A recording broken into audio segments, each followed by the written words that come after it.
In a recent video, I explained why I believe using incremental legislation to move towards the complete abolition of abortion is not necessarily always sinful, though in some cases it can be.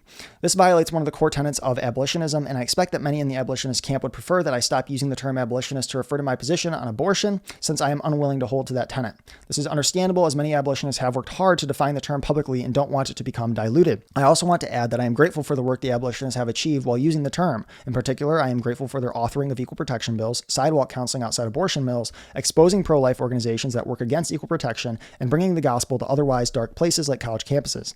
That being said, I find myself in a precarious position, as there is currently no label to accurately describe my position on abortion. After all, most pro-lifers do not believe that a woman who willingly murders her preborn child should be charged with murder and given the same penalty as if she had murdered her newborn baby.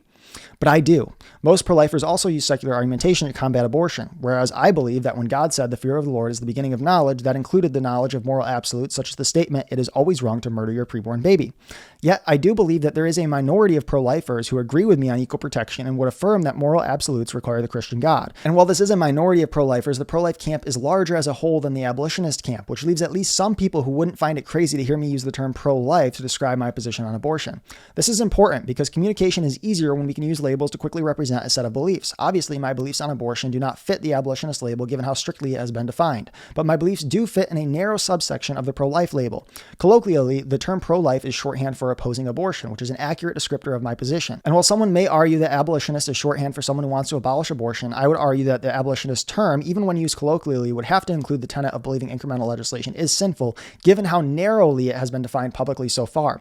I'm not upset by this, and I quite appreciate it, since it makes it easy to know the beliefs of someone who claims to be an abolitionist. In contrast, the term pro-life has likely become far too inclusive, given it now contains mostly people who actually oppose equal protection for the preborn. Still, when it comes to a shorthand way to represent my position on abortion, the term pro-life is likely the best term for me to use for now, especially given that most of the time I will use it, I will provide enough context for people to clearly understand that I actually support the equal protection for the unborn. Some other terms that I believe are accurate descriptors of my position and that I may use include equal protectionist, smash-mouth incrementalist, and anti-abortion.